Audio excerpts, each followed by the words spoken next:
میرے fan mister Kamran Ajmal کے وہم و گمان میں بھی نہیں ہوگا کہ میں اس وقت اس کے کتنے قریب موجود ہوں۔ اگر میں خود کو ان پر ظاہر کر دیتا تو ممکن ہے انہیں یقین نہ آتا، اور اگر یقین آ جاتا تو سمجھو پھر میری خیر نہیں تھی۔ میں اپنے ضبط کی تعریف نہیں کر رہا، لیکن میں نے یہی فیصلہ کیا کہ خود کو ظاہر نہیں ہونے دوں گا۔ عوامی جگہوں پر خود کو ظاہر کرنے کے میں چند تلخ تجربات سے گزر چکا ہوں، لہٰذا اس سلسلے میں محتاط رہنے کی عادت اپنا لی ہے۔ اگلی کسی کہانی میں مذکورہ تجربات کی تفصیل بیان کروں گا۔ میں نے سنسنی خیز صورتحالات میں موجود رہتے ہوئے یہ فیصلہ کیا کہ عدیل احمد اور کامران اجمل سے خود کو خفیہ رکھ کر میں جس حد تک ممکن ہو سکا ان کے کام آنے کی کوشش کروں گا۔ یہ سوچتے ہوئے میں ان کی باہمی گفتگو پر توجہ مرکوز کر دی۔ کامران عدیل سے پوچھ رہا تھا، بھائی صاحب آپ ضرور صادق آباد جائیں اور میری دعا ہے کہ آپ خیریت سے واپس بھی آئیں، لیکن آپ نے بتایا نہیں کہ آپ کو کس سلسلے میں وکیل کی ضرورت ہے۔ اگر آپ مناسب سمجھیں تو مجھے اپنی پریشانی کے بارے میں کچھ بتائیں۔ عدیل احمد نے چند لمحات تک خاموش رہ کر تھوڑا غور و فکر کیا، پھر قدرے دھیمی آواز میں بولا، میں اپنی بیٹی وردا کی وجہ سے بہت پریشان ہوں۔ پولیس نے ایک جھوٹے مقدمے میں اسے جیل پہنچا دیا ہے۔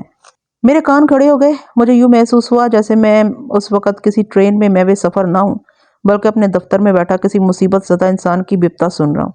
عدیل احمد کسی کلائنٹ کی صورت میں مجھے اس کیس کے بارے میں بتا رہا ہے۔ عدیل احمد کے خاموش ہونے پر کامران نے اس سے سوال کیا، پولیس نے آپ کی بیٹی کو کس الزام میں جیل بھجوا دی ہے؟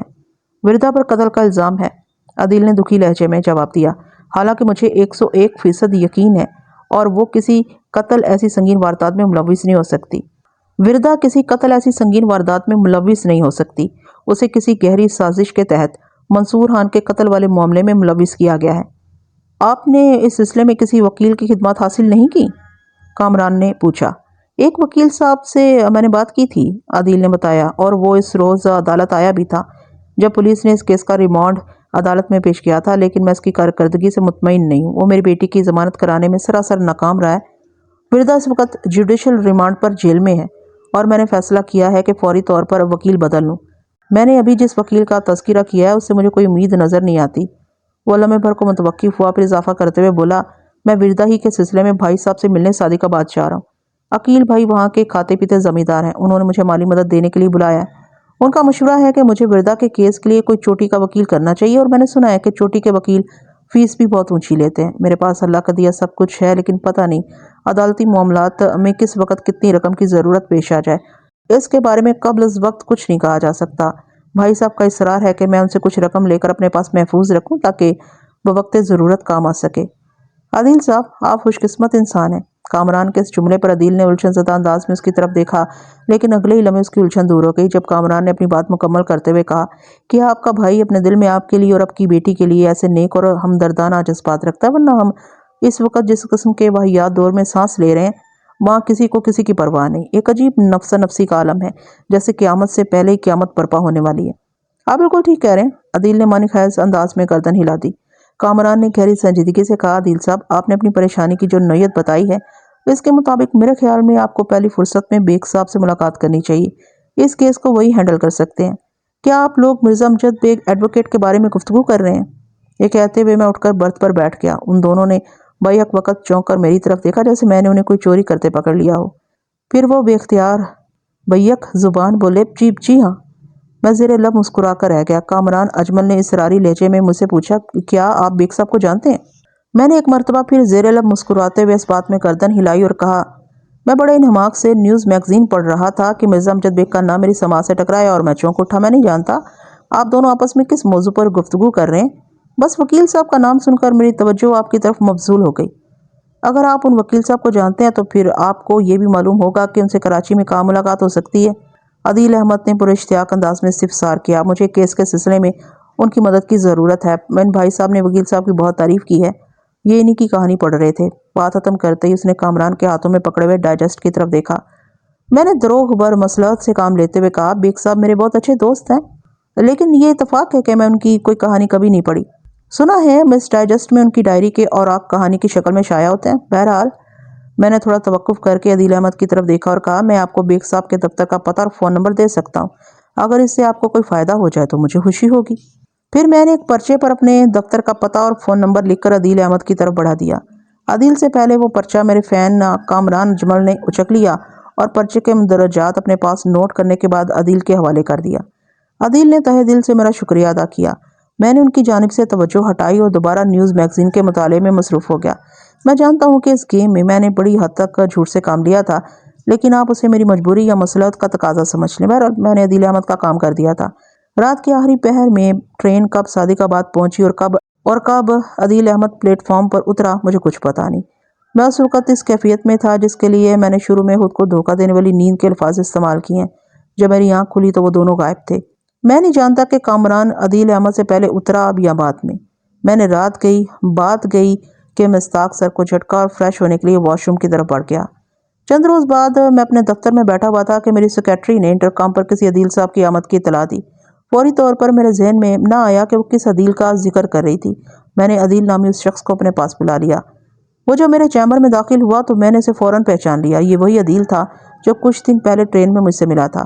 اس نے مرزا امجد بیگ کی سیٹ پر مجھے بیٹھے ہوئے دیکھا تو شدت حیرت سے چونک اٹھا۔ اس کی آنکھوں میں الجھن تیرنے لگی۔ پھر میری جانب انگلی اٹھاتے ہوئے اس نے سرسراتی ہوئی آواز میں کہا، آپ بیگ صاحب ہیں؟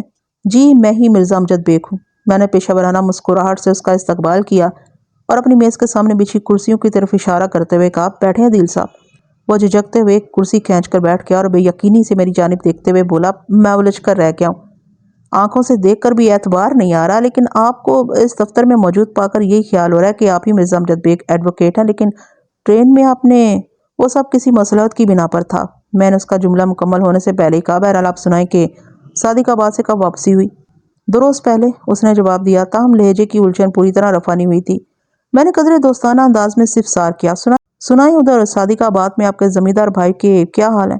ویسے دفتر میں دیکھ کر مجھے اس بات کا اندازہ تو ہو گیا ہے کہ آپ نے اپنی بیٹی کا کیس مرزا امجد بیگ کو یعنی مجھے دینے کا فیصلہ کر لیا ہے۔ اس نے نہایت ہی مختصر الفاظ میں مجھے اپنے بھائی کی خیریت سے آگاہ کیا، پھر کیس کا سلسلے میں بتانے لگا، بیگ صاحب آپ کا اندازہ بالکل درست ہے۔ میں چاہتا ہوں یہ کیس آپ ہی ہینڈل کریں، اس لیے آپ سے درخواست ہے کہ سب سے پہلے آپ مجھے اپنی فیس کے بارے میں بتا دیں۔ فیس تو ظاہر ہے میں آپ سے پوری ہی لوں گا، لیکن اس حوالے سے بعد میں بات ہوگی۔ میں نے رف پیڈ اور قلم سنبھالتے ہوئے پیشہ ورانہ انداز میں کہا، پہلے آپ مجھے کیس کے بارے میں تفصیل سے بتائیں، میں سمجھنا چاہتا ہوں آپ کی بیٹی کو کن حالات میں منظور خان کے قتل کے الزام میں جیل بھیجا گیا ہے۔ اس کے بعد ہی میں کوئی حتمی بات کر سکوں گا۔ ایک بات کی وضاحت کر دوں کہ اس رات ٹرین کے سفر کے دوران میں جب میں نے خود کو مرزا امجد بیگ کے دوست کی حیثیت سے متعارف کروایا تھا تو ہم تینوں میں منصور خان مرڈر کیس کے حوالے سے مختصر سی بات چیت ہوئی تھی، لہٰذا میں ابھی اسی تناظر میں بات کر رہا تھا۔ عدیل احمد نے ایک لمحہ سوچنے کے بعد جواب دیا، بیگ صاحب میرا خیال ہے میں منصور خان کے بارے میں جس حد تک جانتا ہوں پہلے وہ آپ کے علم میں لے آؤں، پھر اپنی بیٹی وردا کو پیش آنے والے واقعات کی تفصیل بیان کروں گا تاکہ آپ اس کیس کے پس منظر سے اچھی طرح واقف ہو جائیں۔ جی ہاں میں بھی یہی چاہتا ہوں، میں نے قلم کو اپنی انگلیوں میں گھماتے ہوئے کہا۔ وہ خاموش ہو کر اپنے ہاتھوں کو گھورنے لگا۔ وہ اس وقت میری جانب نہیں دیکھ رہا تھا، لیکن اس کے اندر سے بخوبی مجھے پتا چل گیا کہ ان لمحات میں وہ شدید نوعیت کی کسی کشمکش میں مبتلا تھا۔ جب انسان کے لیے کچھ کہنا کچھ بتانا لازم ہو جائے اور کہنے والی بات بہت ہی نازک ہو تو وہ کچھ اسی قسم کی کیفیت میں گرفتار دکھائی دیتا ہے۔ اضطراب اور تذبذب تامل کے ساتھ مل کر ایسی ہی صورتحالات تحلیق کرتے ہیں۔ ان میں بعض باتیں ایسی بھی ہیں جو کسی جوان بیٹی کے باپ کے لیے بیان کرنا کوئی آسان کام نہیں۔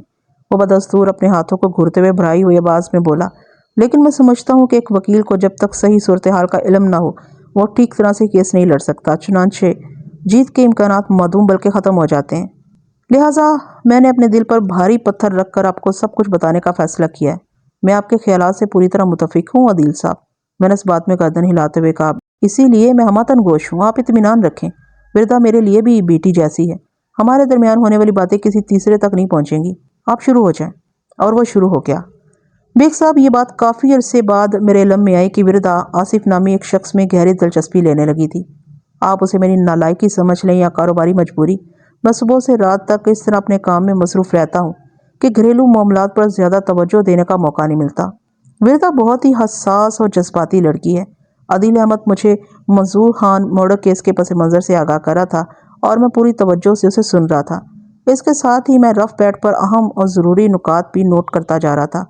اس کی داستان کے اختتام سے پہلے ہی میں یہ فیصلہ کر چکا تھا کہ میں اس کیس کو ضرور ہینڈل کروں گا۔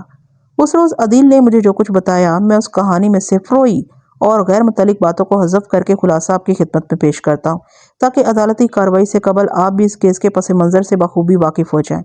واضح رہے کہ عدیل احمد نے مجھے جو واقعات سنائے ان میں کوئی خاص ترتیب نہیں تھی، میں انہیں ایک ترتیب سے آپ تک پہنچا رہا ہوں۔ اس میں بہت سی باتیں مجھے بعد میں پتہ چلی تھیں، لیکن داستان کے تسلسل کو قائم رکھنے کے لیے میں نے انہیں بھی شامل کر لیا۔ اسی طرح بعض باتیں میں نے دانستہ چھپا لی جن کا ذکر عدالتی کارروائی کے دوران میں مناسب موقع پر کیا جائے گا تاکہ کہانی میں تجسس اور سنسنی خیزی آخر تک قائم رہے اور آپ کی دلچسپی کو ایک لمحے کے لیے بھی ماند نہ پڑنے دے۔ عدیل احمد کی عمر 50 کے آس پاس تھی، یہی کوئی 1 سال کم یا 1 سال زیادہ ہوگی۔ اس کی رہائش پٹیل پاڑا کے علاقے میں تھی۔ مکان ذاتی تھا جہاں وہ اپنی مختصر سی فیملی کے ساتھ رہتا تھا۔ یہ مختصر فیملی صرف 4 افراد پر مشتمل تھی: عدیل احمد، اس کی بیوی امینہ بیگم، چھوٹا بیٹا شکیل احمد اور وردا۔ وردا کے جیل جانے کے بعد گھر میں بسنے والے افراد کی تعداد گھٹ کر 3 رہ گئی تھی۔ وردا عارضی نقل مکانی کے بعد ایک جگہ سے دوسری جگہ پہنچ گئی تھی۔ عدیل احمد ایک چھوٹا کاروباری آدمی تھا۔ کارڈن کے علاقے میں چڑیا گھر کے قریب اس کی آٹو سپیئر پارٹس کی دکان تھی جہاں وہ صبح سے رات تک مصروف رہا کرتا تھا۔ عدیل احمد خود بہت زیادہ تعلیم حاصل نہیں کر سکا تھا، اس لیے اپنی اولاد کو اس زیور سے آراستہ کرنے کی ٹھان رکھی تھی۔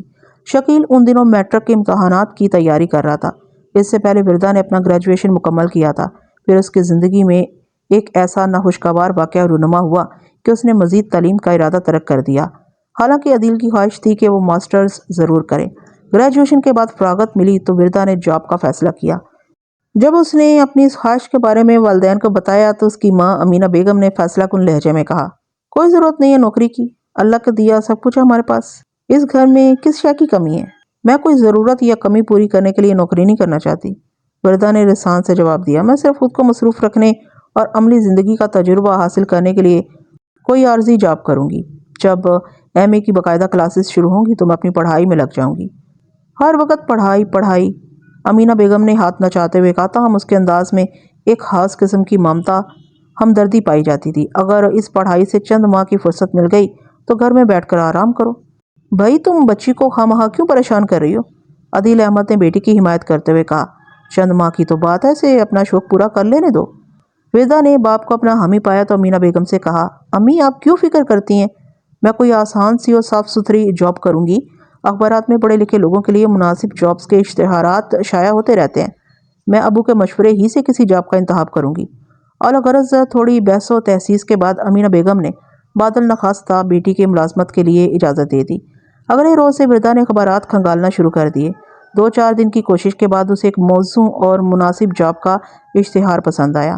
اس نے عدیل احمد سے بات کی، اس کی رضامندی پانے کے بعد مذکورہ کمپنی کے دفتر پہنچ گئی۔ اس کمپنی کا دفتر میکلو روڈ آئی چندری گڑھ روڈ پر واقع تھا اور نام تھا کریسنٹ ٹریڈنگ کمپنی۔ وہ کمپنی کے باس کریم عبدالجبار سے جا کر ملی، انٹرویو دیا اور متعلقہ پوسٹ کے لیے منتخب ہو گئی۔ اس کی صاف گوئی کریم عبدالجبار کو بہت پسند آئی تھی۔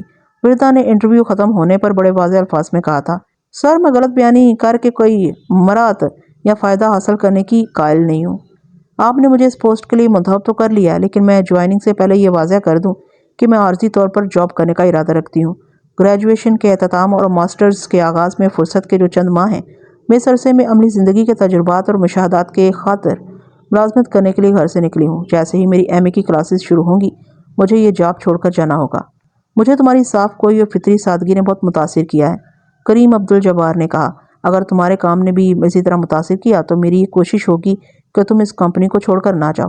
ماسٹرز تو جاب جاری رکھتے ہوئے بھی کیا جا سکتا ہے۔ بہرحال یہ سب بات کی باتیں ہیں، پہلے تم جوائن کرو اور کام کر کے دکھاؤ، اس کے بعد سوچیں گے آگے کیا کرنا ہے۔ آئندہ روز سے وردا آفس جانے لگی۔ کریسنٹ ٹریڈنگ کمپنی کا کام دور دور تک پھیلا ہوا تھا۔ یہ ایک بڑی آرگنائزیشن تھی۔ وردا کو وہاں کام کرتے ہوئے بہت اچھا محسوس ہو رہا تھا۔ کریم عبدالجبار کا ایک جملہ اس کے ذہن سے چپکا رہ گیا تھا۔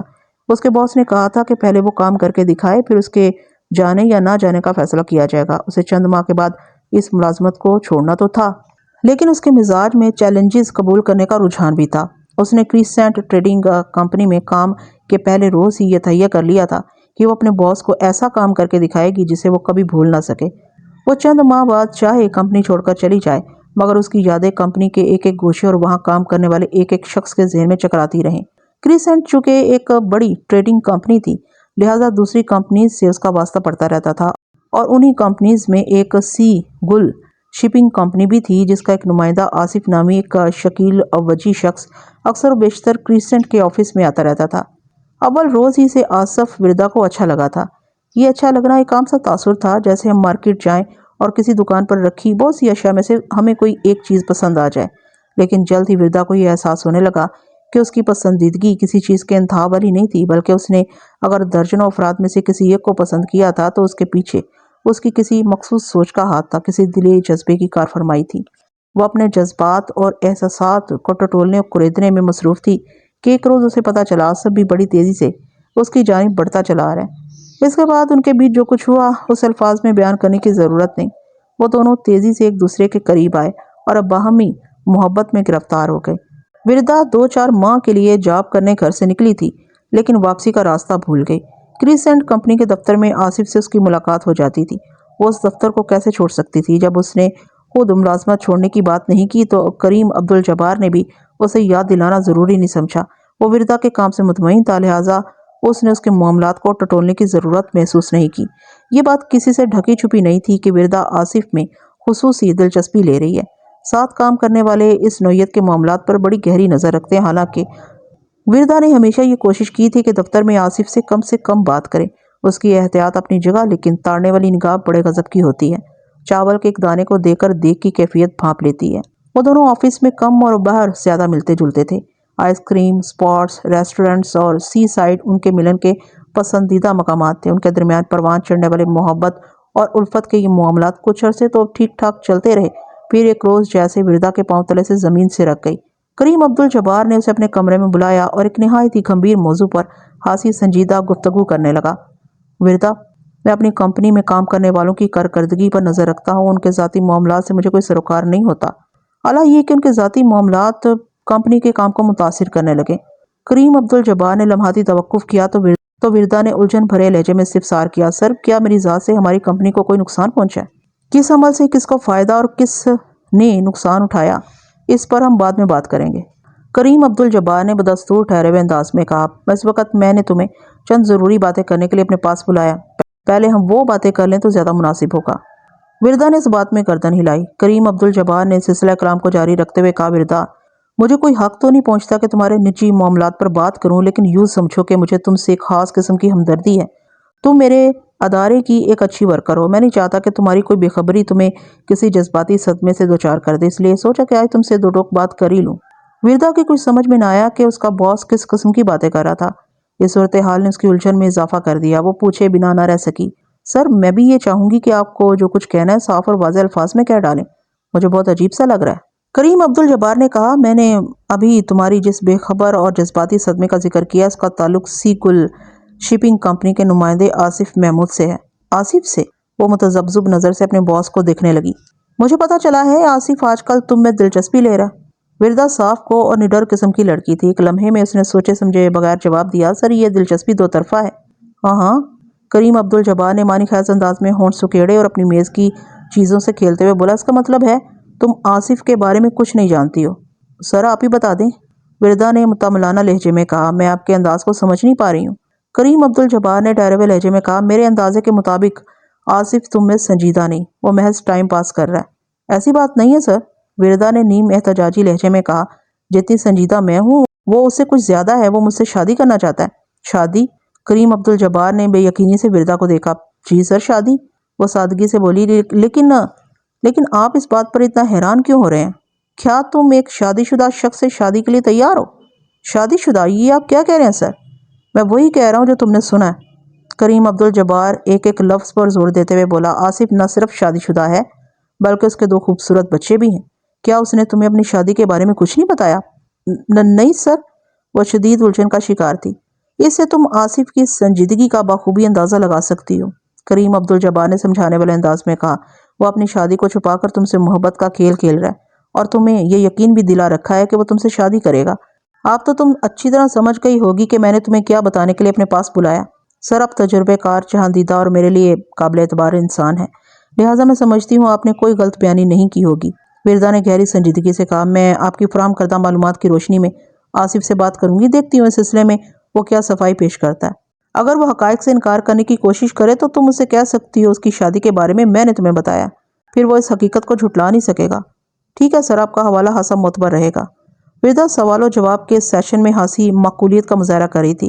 لیکن دل سے اس کی خواہش یہی تھی کہ کریم عبدالجبار کا کہا غلط ثابت ہو اور آصف ویسا ہی نکلے جیسا وہ اسے سمجھ رہی ہے۔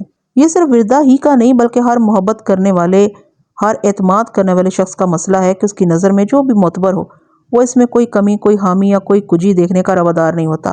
وہ اپنی محبت، اپنے اعتبار کو ہر زاویے سے بے داغ اور مکمل دیکھنے کا خواہاں ہوتا ہے۔ کریم عبدالجبار نے آخر میں بڑے نکتے کی بات کی۔ یہ بھی ہو سکتا ہے جب اسے معلوم ہو تم اس کی حقیقت سے آگاہ ہو چکی ہو تو وہ تم سے دوسری شادی کی بات کرے۔ اس کے ایسے کسی جھانسے میں نہ آنا، ایسا ہونا ناممکنات میں سے ہے۔ سر میں کچھ سمجھی نہیں، وردا تشویش بھرے لہجے میں بولی۔ میں سمجھاتا ہوں، آصف اس وقت جو کچھ بھی ہے وہ اپنی بیوی شبانہ کی وجہ سے ہے۔ گھر، گاڑی، عیش و آرام اور شاندار جاب، سب شبانہ کی رہنے منت ہے۔ شاید تمہیں یہ بات معلوم نہیں کہ شبانہ سی گل شپنگ کمپنی کے ایک ڈائریکٹر کی بیٹی ہے اور اسی ڈائریکٹر کے بلبوتے پر آصف نے اتنی ترقی کی ہے۔ وردا شدت حیرت سے آنکھیں پھاڑے اس کا منہ دیکھ رہی تھی۔ کریم عبدالجبار نے اپنی بات مکمل کرتے ہوئے کہا، میں نے جو کہا ہے نا کہ آصف کی دوسری شادی ناممکنات میں سے ہے، تو اس کا واضح مطلب یہی ہے کہ وہ آج جو کچھ بھی ہے وہ شبانہ ہی کی وجہ سے ہے۔ ایک طفیلیہ دوسری شادی ایسے فیصلے کی استطاعت رکھنے کی پوزیشن میں کبھی نہیں ہوتا۔ ٹھیک ہے سر، میں آصف سے بات کر کے دیکھتی ہوں، وردا نے فیصلہ کن لہجے میں کہا۔ بہرحال اتنی اہم اور سنسنی خیز معلومات فراہم کرنے پر میں آپ کی شکر گزار ہوں۔ وہ تمہارے پوچھنے پر جو کچھ بھی کہے وہ مجھے آ کر بتانا، کریم عبدالجبار نے اپنائیت بھرے لہجے میں کہا۔ وردا نے اس کی ہدایت پر عمل کرنے کا وعدہ کیا اور اپنے باس کے کمرے سے نکل آئی۔ 2 روز بعد وہ آصف کے ساتھ ساحل سمندر کے ایک پرسکون اور الگ تھلگ گوشے میں موجود تھی۔ ان کے درمیان جب محبت بھری رسمی باتیں ہو چکیں تو وردا نے ایک دم سنجیدہ ہوتے ہوئے اس سے کہا، آصف تم نے مجھے کبھی اپنی نجی زندگی کے بارے میں کچھ نہیں بتایا، جبکہ میں تمہیں اپنی فیملی کے بارے میں پوری تفصیل سے بتا چکی ہوں۔ آصف نے چونک کر اس کی طرف دیکھا اور ٹٹولنے والے انداز میں بولا، میرا خیال ہے کہ آج تک تم نے مجھ سے جو بھی سوال کیا ہے میں نے اس کا مناسب جواب دیا ہے۔ میں سمجھ نہیں پا رہا ہوں کہ تم اس قسم کی باتیں کیوں لے بیٹھی ہو۔ ہم اچھے خاصے خوشگوار موڈ میں، تم نے آج تک مجھے جو کچھ بھی بتایا ہے اس کا تعلق کسی نہ کسی حوالے سے سی گل شپنگ کمپنی سے رہا ہے۔ وردا اس کی بات مکمل ہونے سے پہلے بول پڑی، جبکہ اس وقت میں تمہاری فیملی لائف کی بات کر رہی ہوں۔ آصف کے چہرے پر ایک رنگ سا آ کر گزر گیا، تاہم خود کو سنبھالنے کی کوشش کرتے ہوئے اس نے کہا، ہاں ہاں پوچھو، تم میری فیملی لائف کے بارے میں کیا جاننا چاہتی ہو؟ آصف تمہارے حوالے سے مجھے ایک نہایت ہی اہم بات کا پتہ چلا ہے۔ وردا نے اس کی آنکھوں میں جھانکتے ہوئے کہا، میں تم سے اس بات کی تصدیق یا تردید سننا چاہتی ہوں۔ کون سی بات؟ وہ بوکھلاہٹ آمیز لہجے میں بولا۔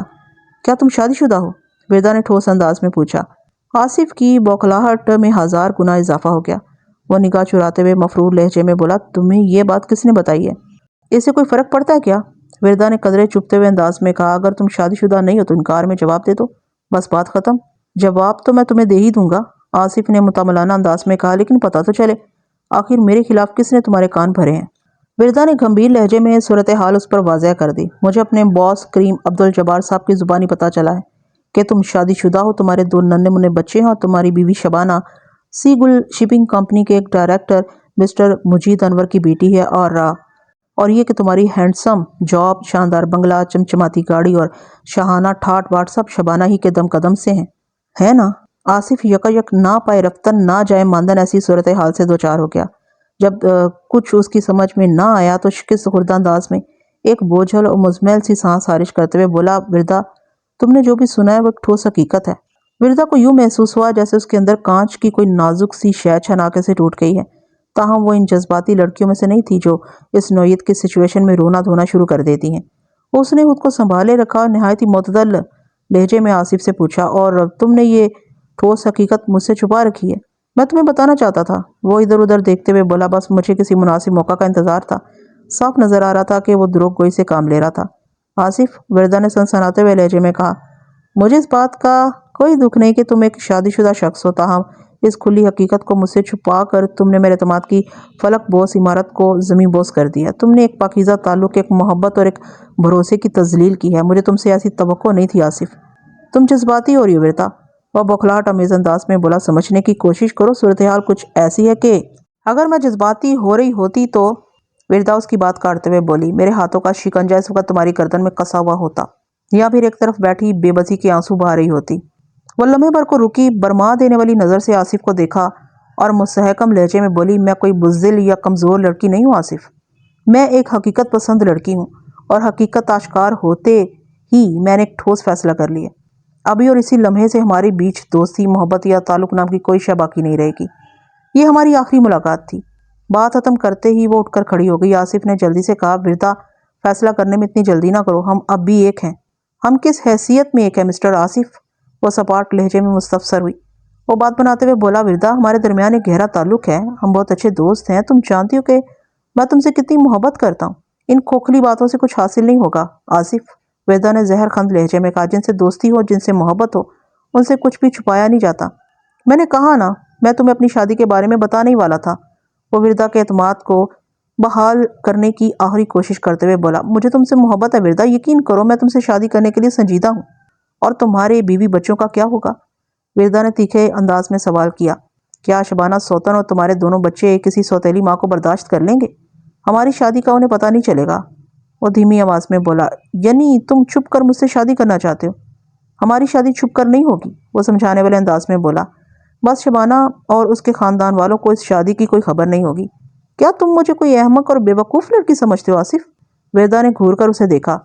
نہیں، وہ اٹکتے ہوئے بولا، تم ایسا کیوں کہہ رہی ہو وردا؟ وردا نے تلخی بھرے انداز میں کہا، کیا تم مجھ سے یہ توقع رکھتے ہو کہ یہ جاننے کے باوجود بھی کہ تم نہ صرف شادی شدہ ہو بلکہ 2 بچوں کے باپ بھی ہو، میں تم سے شادی کے لیے تیار ہو جاؤں گی؟ اس میں حرج ہی کیا ہے وردا؟ وہ جھنجھلاہٹ آمیز لہجے میں بولا، دوسری شادی کا مجھے پورا حق ہے۔ میں بھی شبانہ کے ساتھ خوش نہیں ہوں، اس لیے۔ وردا نے فوراً اس کی بات اچک لی، اگر تم اپنی بیوی کے ساتھ خوش نہیں ہو تو اسے چھوڑ دو، اس کے بعد دوسری شادی کے بارے میں سوچنا۔ میں غلط تو نہیں کہہ رہی ہوں نا؟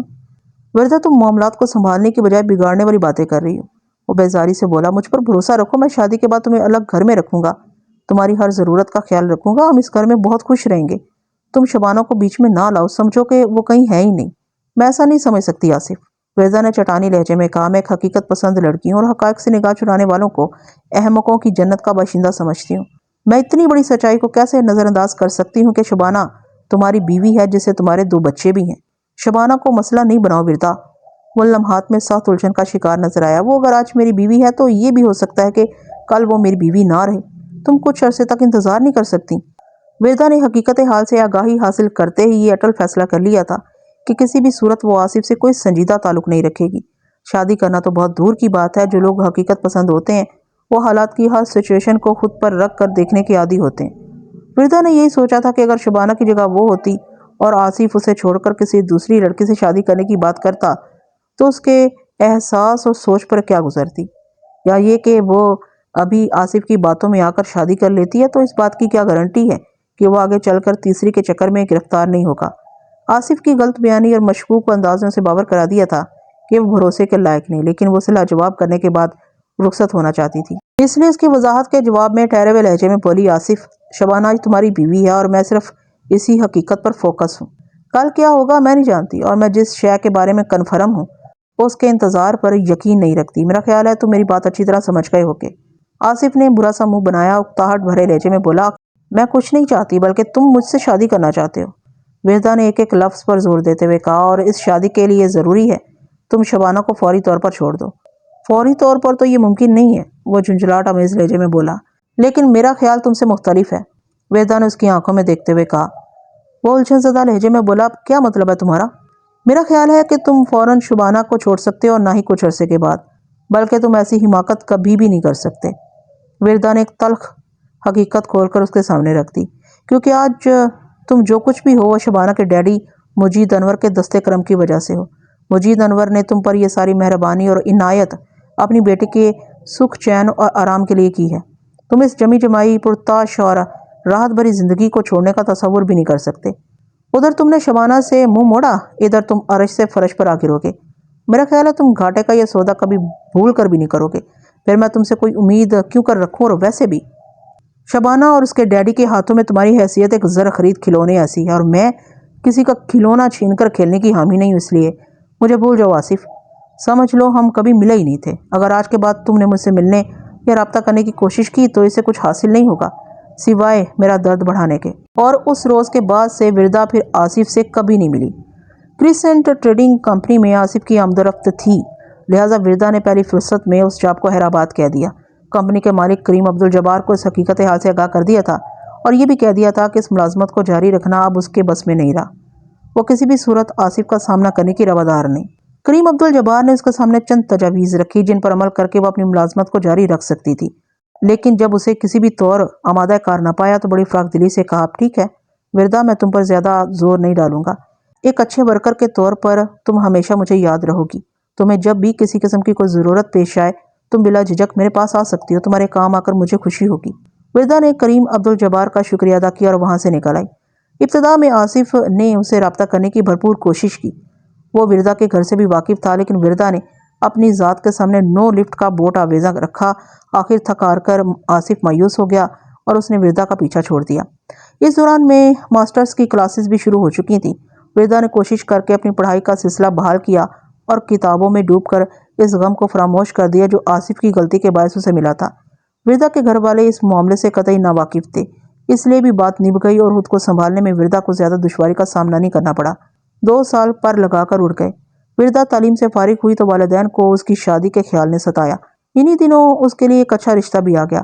مظفر علی ایک بینک میں اعلیٰ عہدے پر فائز تھا۔ عدیل احمد اور امینہ بیگم کو رشتہ بہت پسند آیا۔ انہوں نے وردا سے بات کی۔ وردا کی حقیقت پسندی نے کسی قسم کی رکاوٹ کھڑی نہ ہونے دی۔ چند دن کی سوچ بچار کے بعد اس نے مظفر علی کے رشتے کے لیے ہاں کر دی۔ اس کے بعد کے مراحل طے ہونے میں زیادہ دن نہیں لگے۔ دونوں خاندانوں کے باہمی میل ملاپ نے انہیں بہت جلد منگنی شدہ کر دیا اور چند ماہ کے بعد شادی کے لیے تاریخ بھی طے کر لی گئی، لیکن شادی سے کچھ عرصہ پہلے وردا کی زندگی میں ایک اور خطرناک موڑ آیا۔ ایک روز وہ مارکیٹ سے نکل کر گھر کی طرف جا رہی تھی کہ ایک کار اس کے قریب آ کر رکی۔ اس نے بھی اپنے قدم روک دی اور سوالیہ نظروں سے کار والے کی جانب دیکھنے لگی۔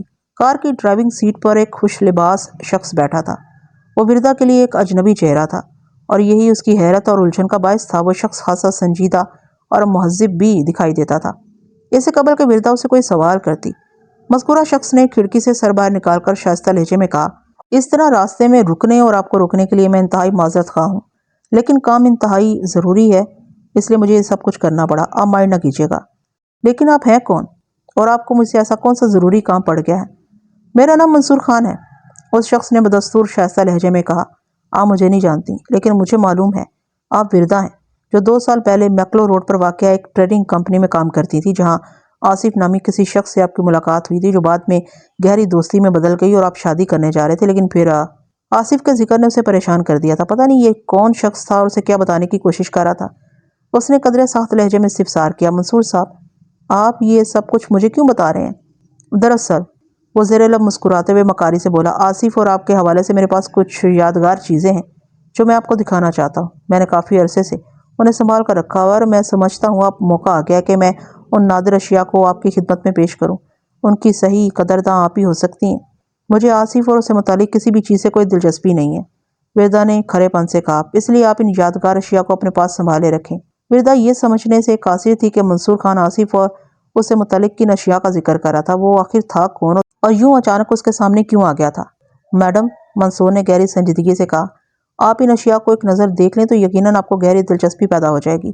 میں متعلقہ آدمی کے انتخاب میں کبھی غلطی نہیں کرتا۔ اگر ان چیزوں کو دیکھ کر آپ پھڑک نہ اٹھے تو میرا نام بھی منصور خان نہیں۔ منصور خان کے مشکوک انداز نے وردا کو گہری تشویش میں مبتلا کر دیا۔ اس کا اعتماد ظاہر کرتا تھا کہ معاملہ سنگین نوعیت کا حامل ہے، ورنہ وہ اس طرح روک کر اس سے بات نہ کرتا۔ وردا کو الجھن میں مبتلا خاموش کھڑے دیکھا تو منصور نے کہا، یوں راستے میں کھڑے ہو کر آپ سے لمبی چوڑی باتیں کرنا ٹھیک نہیں، آپ پاس سے گزرنے والوں پر اچھا اثر نہیں پڑے گا۔ آپ ایسا کریں کہ جملہ نامکمل چھوڑ کر وہ اپنی جیبوں کو ٹٹولنے لگا۔ وردا کو اس بات سے قدرے اطمینان ہوا کہ منصور کو اس کی پوزیشن کا خیال تھا۔ ویسے ایک بات تھی کہ منصور کے انداز اور انکشاف نے اس کے اندر ایک نامعلوم سا تجسس ابھارا تھا۔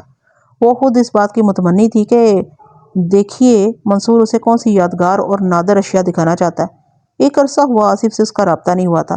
جب وہ آصف کے حوالے سے تمام تعلق اور واسطے توڑ چکی تھی تو پھر رابطے کا سوال ہی پیدا نہیں ہوتا تھا، لیکن آج اچانک اس کا ذکر سننے کو ملا تو وہ منصور خان کی پیشکش پر غور کرنے پر مجبور ہو گئی۔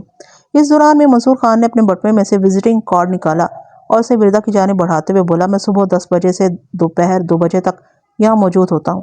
آپ تشریف لائیں گی تو آپ سے تفصیلی بات ہوگی، لیکن اس نیک کام میں تاخیر مناسب نہیں ہوگی۔ بس آج کل ہی میں تھوڑی فرصت نکال لیں، ویسے بھی آپ کی شادی میں زیادہ عرصہ باقی نہیں ہے۔ منصور خان کے آخری جملے نے وردا کو بری طرح چونکا دیا۔ وہ اجنبی اس کی شادی کے بارے میں بڑی پروثوق معلومات رکھتا تھا۔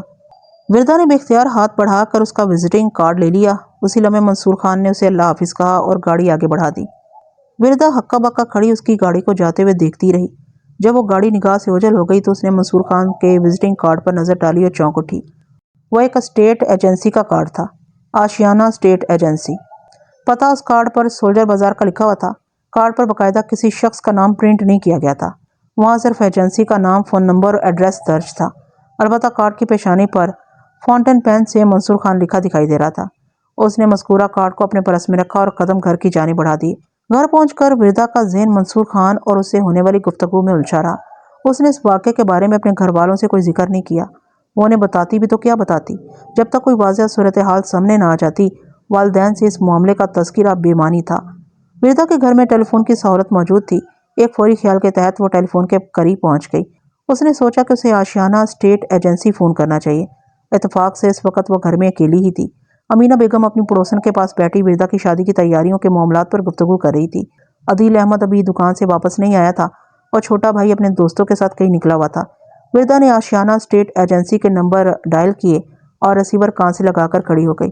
پہلی گھنٹی کے بجنے پر دوسری طرف سے ریسیور اٹھا لیا گیا، پھر ایک بھاری بھرکم آواز وردا کی سماعت سے ٹکرائی۔ آشیانہ ایجنسی۔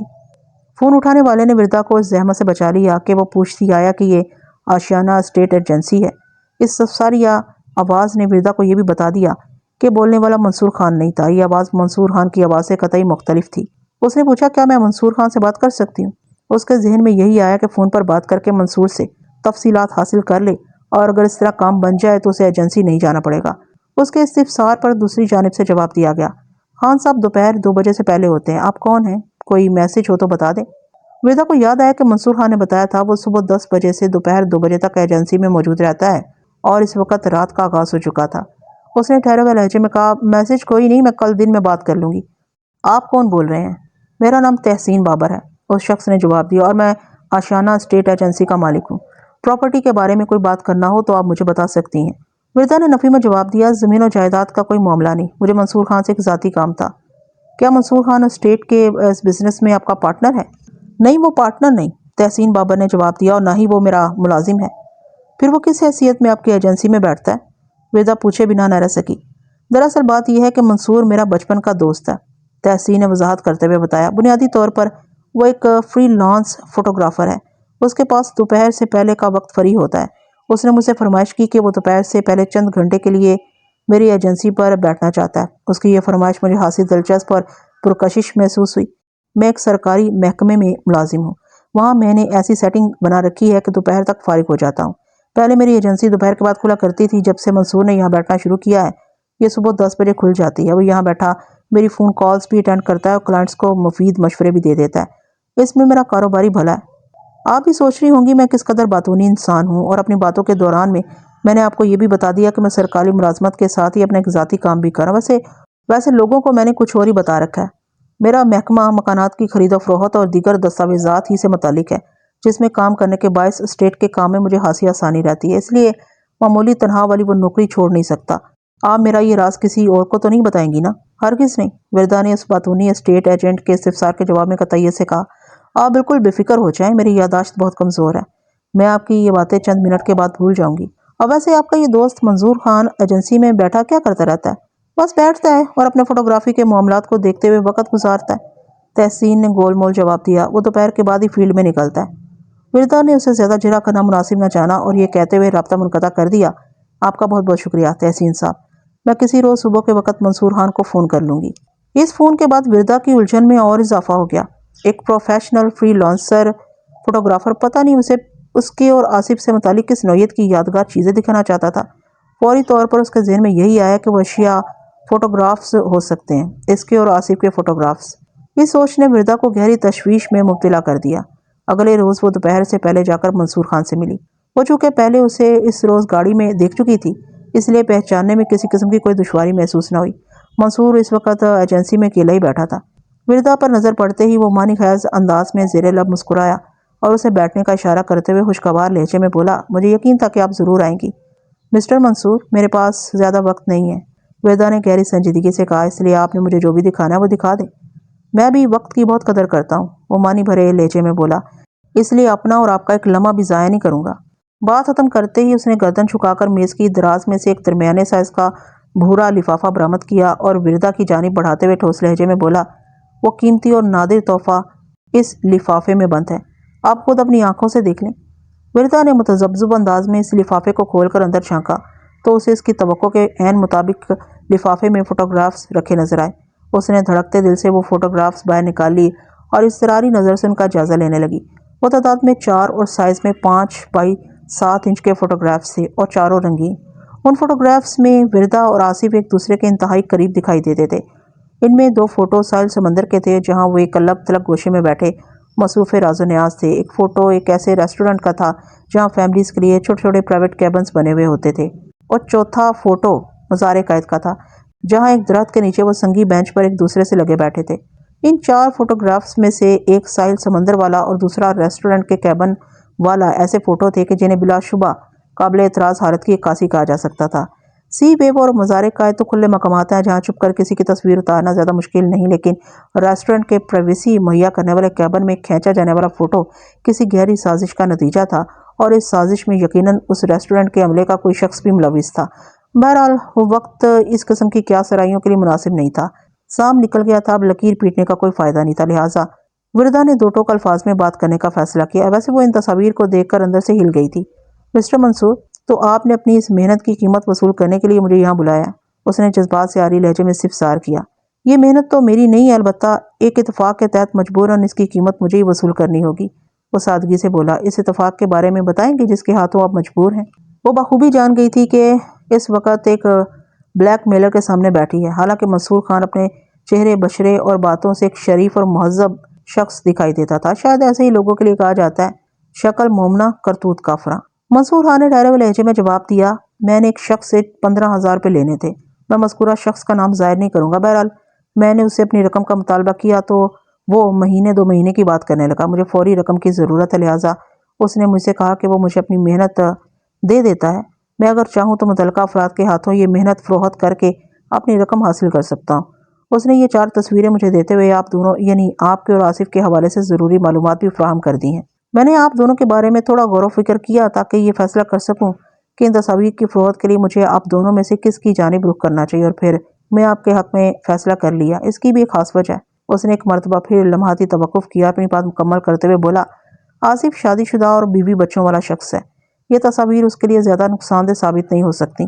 وہ اگر میرے چکر میں آ بھی گیا تو بھاؤ تاؤ کرے گا اور کم سے کم رقم دینے کو تیار ہوگا، جبکہ تمہارے لیے یہ تصاویر انتہائی خطرناک ہو سکتی ہیں۔ کچھ عرصے کے بعد تمہاری شادی ہونے والی ہے۔ اگر یہ تصویریں تمہارے ہونے والے شوہر مسٹر مظفر نے دیکھ لی تو قیامت برپا ہو سکتی ہے، اور تم یقیناً ایسا نہیں چاہو گی۔ وہ باتوں ہی باتوں میں بڑی صفائی سے آپ سے تم پر آ گیا تھا۔ وردا کو ان لمحات میں معصوم چہرے والے اس شیطان منصور خان سے شدید نفرت محسوس ہوئی۔ اس نے بہت دیکھ بھال کر وردا کی دکھتی رگ پر انگلی رکھی تھی۔ ظاہر ہے وہ یہ نہیں چاہتی تھی کہ ماضی کی کوئی پرچھائی اس کے حال کو متاثر کر دے۔ وہ کیا کوئی بھی معقول لڑکی ایسا نہیں چاہ سکتی تھی۔ وردا منصور کی اس چال کو اچھی طرح سمجھ رہی تھی۔ اس نے اپنے کسی جاننے والے کو خواہاں اس کہانی میں گھسیٹا ہے تاکہ اس کے ہاتھ اور پوزیشن صاف رہیں۔ جو بھی سنے یہ سمجھے کہ اس نے اپنی رقم وصول کرنے کے لیے ایک گھٹیا ہتھ کنڈا استعمال کیا، اور یہ کہ وہ کوئی بلیک میلر نہیں بلکہ تحسین بابر کی زبانی۔ وردا کو منصور کے فوٹوگرافی والے پیشے اور شوق کا پتہ چل چکا تھا۔ اسے یقین تھا کہ یہی بلیک میلر ہے۔ عرصہ پہلے اسی نے ایک سازش کے تحت چھپ چھپا کر اس کی اور آصف کی تصویریں اتاری ہوں گی، اور موقع کا انتظار کر رہا ہوگا کہ کب اپنی محنت کو کیچ کرائے، اور اب ایسا سنہری موقع اس کے ہاتھ لگ ہی گیا تھا۔ وردا کے ذہن میں ایک لمحے کے لیے یہ خیال بھی آیا کہ وہ اس بلیک میلر کا کوئی مطالبہ پورا کرنے کی بجائے اپنے والدین یا پولیس کو اس کے بارے میں سب کچھ سچ سچ بتا دے، لیکن اگلے ہی لمحے اس نے اس سنگین خیال کو بڑی شدت سے ذہن سے جھٹک دیا۔ یہ اس کی نظر میں کیسا عمل ہوتا جس کی باز گشت اگر اس کی ہونے والی سسرال میں کسی بشمول مظفر علی کے کانوں تک پہنچ جاتی تو سب کچھ ختم ہو سکتا تھا۔ وہ ایک مرتبہ پہلے آصف سے دل لگا کر گہری چوٹ کھا چکی تھی، اب اس فریبی شخص کی ذات کے حوالے سے وہ اپنی شادی کے معاملے اور والدین کی عزت کو داؤ پر لگانے کا رسک لینے کو تیار نہیں ہو سکتی تھی۔ اس نے بھی آپ کے تکلف کو سینکڑوں میل دور پھینک کر اپنے سامنے بیٹھے ہوئے شخص کو مخاطب کیا، منصور خان، اس بحث کا کوئی فائدہ نہیں کہ یہ فوٹوگراف تم نے کھینچے تھے یا کسی اور نے۔ میں سمجھ رہی ہوں کہ تم یہ 4 تصاویر میرے ہاتھ فروخت کر کے اپنی رقم مبلغ 15,000 روپے پوری کرنا چاہتے ہو۔ میں صحیح سمجھ رہی ہوں نا؟ ایک حد تک۔ وہ مکاری سے مسکرایا۔ میں یہ فوٹوگراف تمہیں فروخت تو کرنا چاہتا ہوں، لیکن 15 نہیں بلکہ 20,000 روپے میں۔ 15,000 روپے تو میری اصل رقم ہے، اوپر کے 5,000 روپے تو میری اضافی محنت کے سمجھ لو۔ آئندہ 5 منٹ میں ان کے درمیان روایتی بارگنگ ہوئی اور بالآخر 15,000 پر ہی معاملہ ٹھہر گیا۔ وردا نے اس ڈیل کی تکمیل پر کہا، مجھے ان تصاویر کے ساتھ ان کے نیگیٹیوز بھی چاہیے ہوں گے، اور تمہیں یہ یقین بھی دلانا ہوگا کہ اس کے علاوہ تم نے مزید پرنٹس بنوا کر اپنے پاس محفوظ نہیں رکھے۔ میں بہت سچا اور خراب بزنس کرتا ہوں۔ وہ بالفاظ دیگر کھل کر سامنے آ گیا۔ تمہیں یا تو میری بات پر یقین کرنا ہوگا کہ ان 4 فوٹوگراف کے علاوہ دنیا میں ایسے مزید فوٹوگراف موجود نہیں ہیں، یا اگر تم کہو گی تو میں بڑی سے بڑی قسم کھانے کو تیار ہوں، اس لیے تم اگر قسم کھانے کی ضرورت نہیں۔ اگر تم اپنے بزنس میں جھوٹے ہو تو جھوٹی قسم بھی کھا سکتے ہو۔ بہرحال نیگیٹوز کے بارے میں کیا کہتے ہو؟ منصور خان نے کچھ کہنے کی بجائے ایک مرتبہ پھر میز کی دراز میں ہاتھ ڈالا اور نسبتاً ایک چھوٹا سا سفید لفافہ برآمد کرتے ہوئے بولا، 4 نیگیٹوز اس کے اندر موجود ہیں، یہ دیکھو۔ اس نے بات ادھوری چھوڑ کر لفافہ کھولا اور دور سے نیگیٹو وردا کو دکھاتے ہوئے بولا، تصویروں کی طرح یہ نیگیٹو بھی تمہارے ہاتھ میں نہیں دے سکتا۔ اسے تم میری مجبوری سمجھ لو، لیکن یہ میرا وعدہ ہے کہ جب تم 15,000 کی رقم میرے حوالے کر دو گی تو میں تصاویر کے ساتھ ہی یہ نیگیٹوز بھی تمہارے سپرد کر دوں گا، اور اس کے بعد ہم دونوں ایک دوسرے کے لیے ایک اجنبی بن جائیں گے جو کبھی ایک دوسرے کے قریب آنے کی کوشش نہیں کریں گے، اور کبھی اتفاق سے ہمارا سامنا ہو بھی گیا تو ہم ایک دوسرے کو نظر انداز کر کے آگے بڑھ جائیں گے۔ اور ہاں، وہ وردا کے ہاتھوں کی جانب اشارہ کرتے ہوئے بولا، یہ فوٹوگراف مجھے واپس دے دو، ابھی تم نے ان کی قیمت ادا نہیں کی، سیمپل اور ٹریلر اتنا سے ہی کافی ہے۔ وردا کے پاس اس کا مطالبہ پورا کرنے کے سوا کوئی چارہ نہیں تھا، لہٰذا اس نے فوٹوگراف والا بھورا لفافہ اس کی جانب بڑھاتے ہوئے کہا، میں تمہارے لیے 15,000 روپے کا بندوبست کرنے کی کوشش کرتی ہوں، لیکن اس کوشش میں زیادہ تاخیر نہیں ہونی چاہیے۔ وہ یار نظر سے وردا کو دیکھتے ہوئے بولا، میں زیادہ سے زیادہ تمہیں 1 ہفتے کی مہلت دے سکتا ہوں، جب کام ہو جائے تو تم صبح 10 بجے سے دوپہر 2 بجے کے دوران میں میرے پاس آ سکتی ہو، میں تمہیں یہی ملوں گا، سوائے پبلک ہالیڈے کے۔ اگر تم نے میرے خلاف کسی نوعیت کی قانونی یا غیر قانونی چارہ جوئی کے بارے میں سوچا تو تم میرا کچھ نہیں بگاڑ سکو گی۔ میں کوئی بلیک میلر ہوں اور میں نے تم سے کسی قسم کی کوئی ڈیل کرنے کی کوشش کی ہے؟ میں اس نوعیت کے تمام ثبوت اور شواہد یہاں سے غائب کر دوں گا۔ از علاوہ یہ بات بھی تمہارے ذہن میں رہے کہ ہماری ان 2 ملاقاتوں کے بارے میں کوئی جانتا ہے اور نہ ہی کوئی جان سکے گا۔ البتہ اگر تم ہوشیاری دکھانے سے باز نہ آئی تو پہلی فرصت میں یہ فوٹوگراف تمہارے ہونے والے دلہا کے بینک میں تو ضرور بٹوا دوں گا۔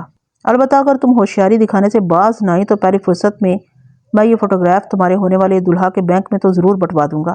منصور خان ایسی دھمکی نہ بھی دیتا تو وردا اس حساس معاملے میں کوئی ایفیشنسی دکھانے کے حق میں نہیں تھی۔